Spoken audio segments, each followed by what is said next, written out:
see you guys. Yes, it is. So, what you been up to, Weston? Well, not a whole lot. I mean, just studying and football stuff, you know, the usual. That's fun. You know, I kind of want to check in with our kids first and see what they're doing. That's a great idea. Yeah. Hey, kids. What you doing? Nothing. Nothing. They're doing nothing. Do you know how I know this? Because they didn't send anything. They said nothing. So I don't know what you're doing, kids. I don't know. I just don't know. They're probably just... Maybe next week, maybe they'll send us more. Now that I'm telling them to. Please send some more. Maybe I didn't say that last week. Maybe, I don't know. Kids, we want to know what you're doing. Help us out. Since we don't have any pictures of what you're doing, we do have some of our Lifepoint Kids leaders. So, hey, Lifepoint Kids leaders. What you doing? First, we have Miss Joni. She looks a little different. She does. I mean, she looks cuddly, like a little, like more hair and curly. A little hairier. Yeah. But still cute. She looks a lot like Mr. Mark and Miss Jaren's dog. There's a family resemblance. Oh. Yeah. Actually, that, as you can see, is not Miss Joni, but Miss Joni said she had a fun visitor at her house. It's her grand puppy, Maisie, and she's stealing the corn on the cob. Do you remember that one thing I said about maize and corn? Ha! I wonder if they put the two together. Did. That's why she likes corn so That's much. why she's probably named Maisie. There you go. Mr. Brad is putting a lot of trust in Peyton. Yeah. Quite scary. Yes. Peyton with, was it a mallet? A hammer? Some kind of a hammer mallet? Close Something to cause Brad's damage. hands. Close to his hands. It's good. I wonder how that ended up. I'll have to ask. Yeah. And next we have Miss Larissa, and she is mushroom hunting with her grandchildren. Wait. They're not really hunting. There's no rifles, there's no bows. How are you else going to get the mushrooms?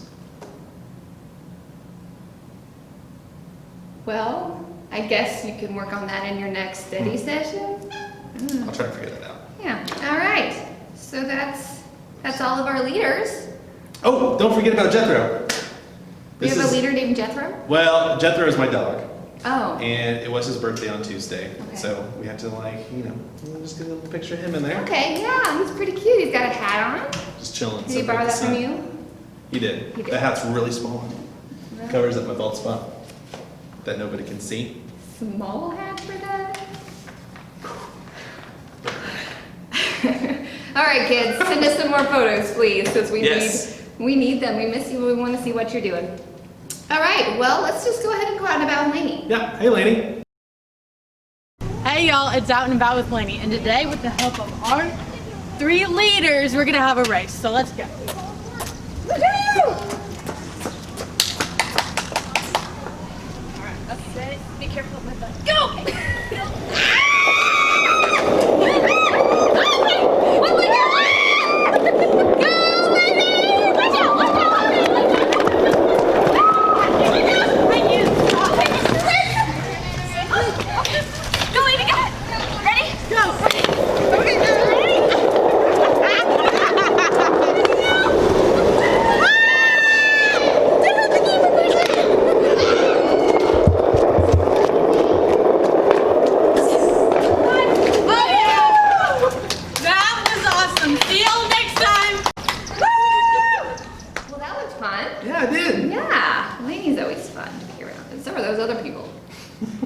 Fun to be around.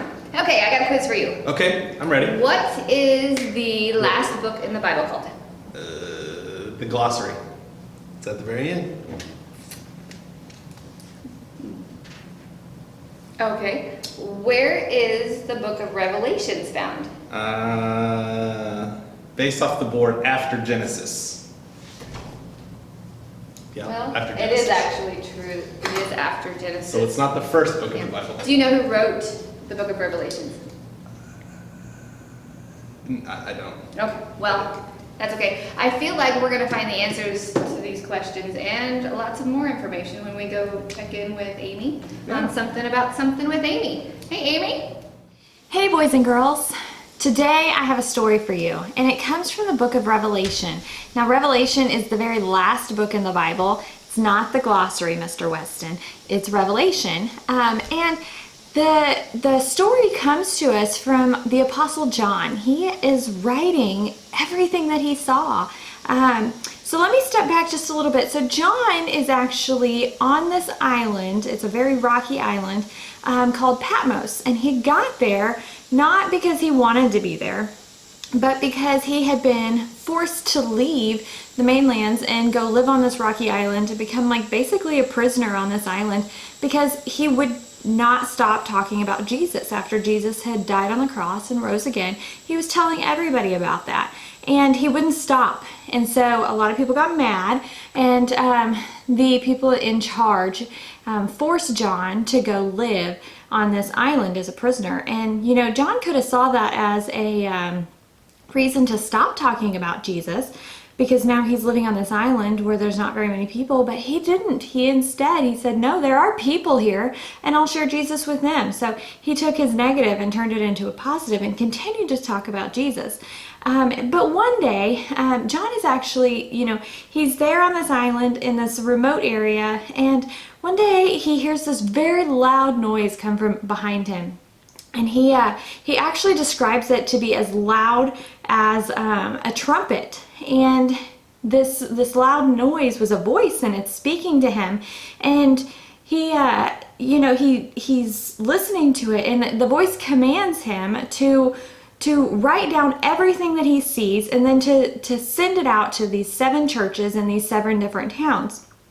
And when he turns around to see who it is that's talking to him, can you guess who's there? God revealed Jesus to John. Jesus is standing there, and John is so amazed. He actually falls to his knees. He says, as though he was dead, but Jesus says, don't be afraid. I am the beginning, the end. I am who I am. I'm Jesus.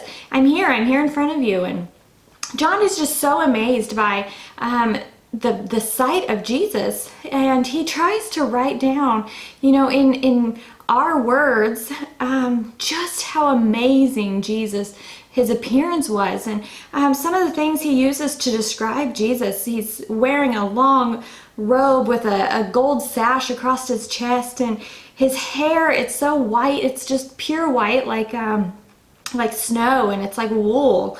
And his voice was like a thundering voice, and it's mighty ocean, or like the mighty ocean waves. So he's describing Jesus, and then he gets to his face, and he says his face is like the sun in all of its brilliance. So John is amazed at what he sees. He sees Jesus, and he is just so amazed by him.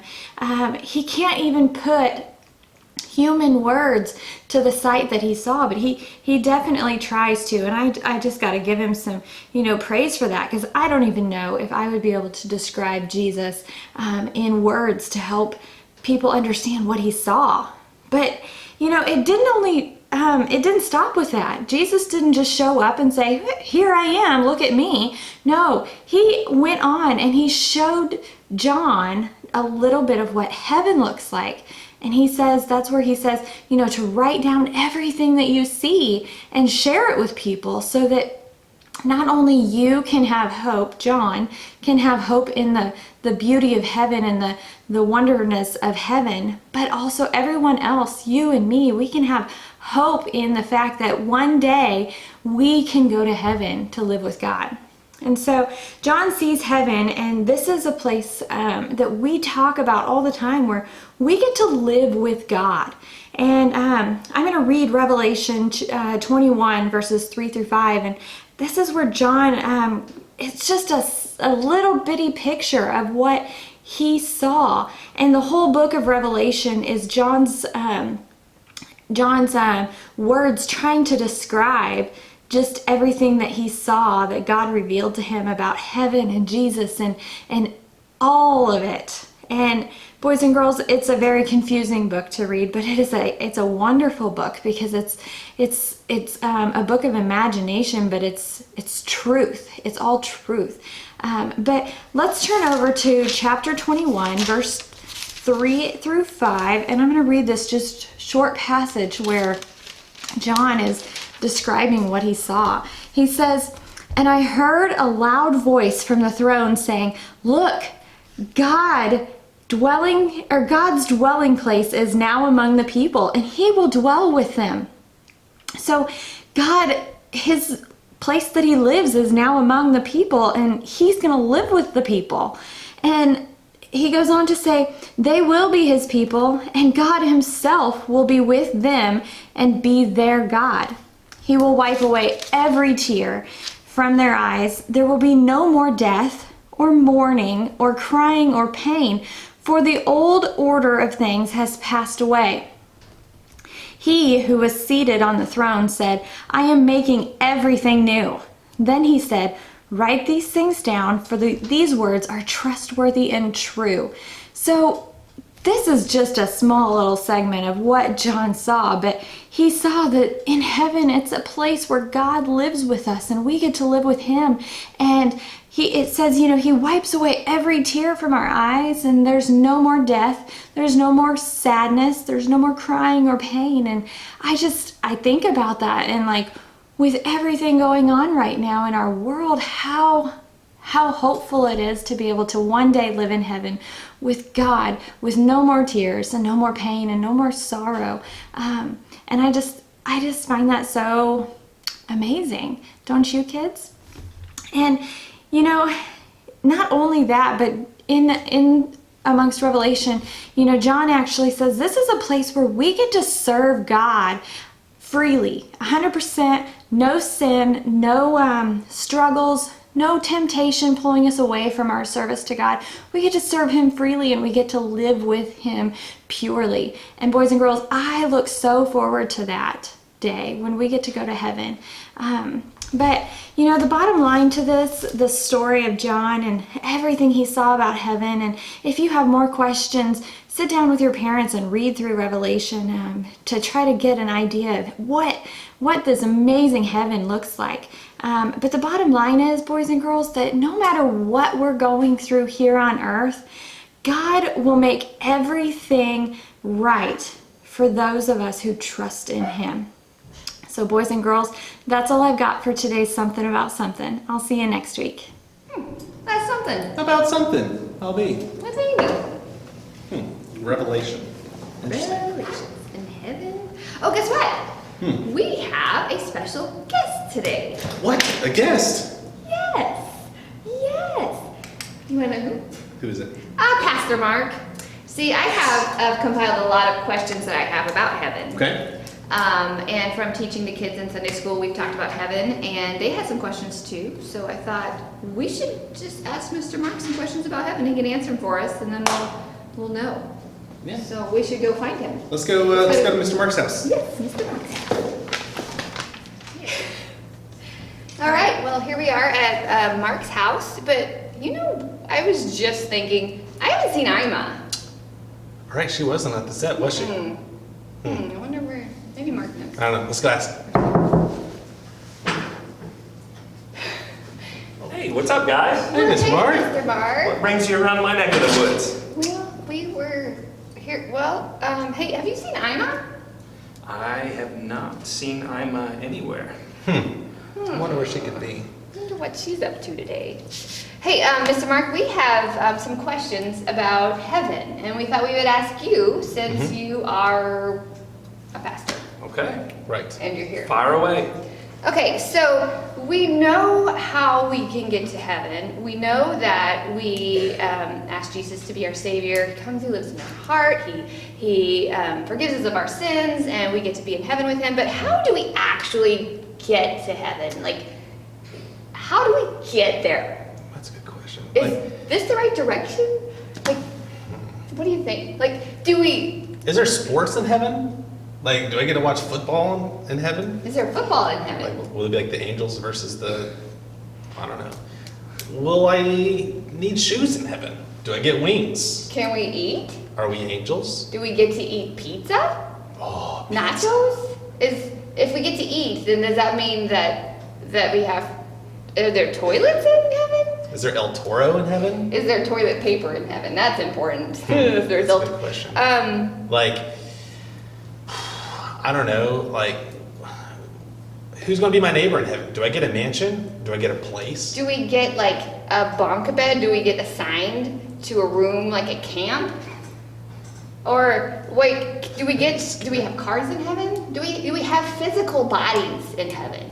And if we do, and we do get cars, do we need seatbelts? Is there a possibility of a collision of any kind? Will I see other people in heaven? Or am I just going to be the only one floating around there? And like, God's like, what's up? Yeah, like, will I don't know. recognize my grandma and my grandpa in heaven? Is my dog going to be in heaven? Yeah, do they have animals in heaven? I mean, we're told that all dogs go to heaven, but some of them are kind of mean. Do they get to go to heaven? All right, guys.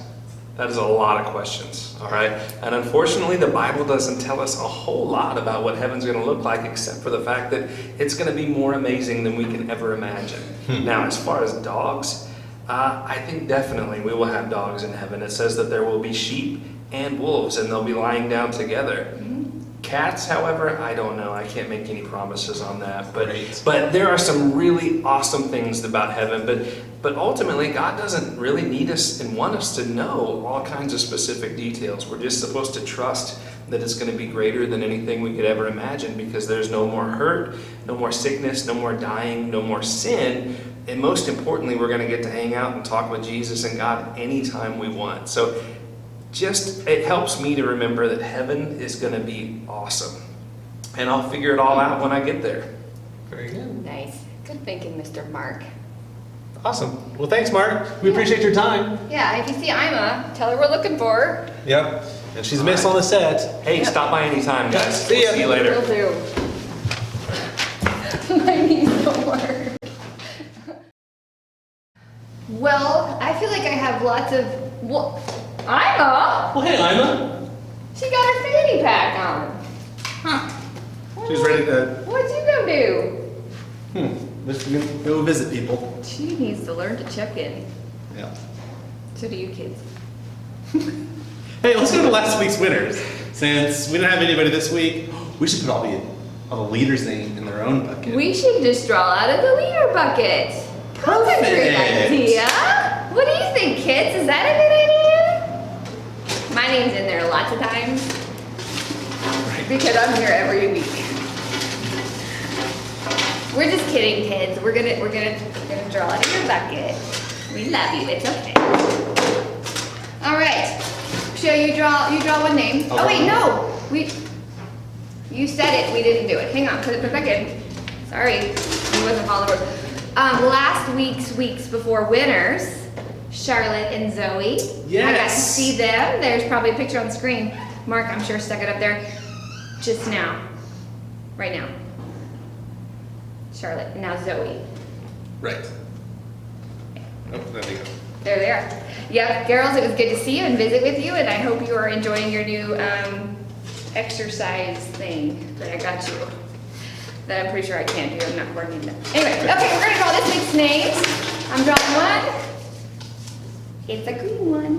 And Weston's is drawing a one. blue one. All right. Who'd you draw? Who'd you draw? I'll say it backwards. Okay.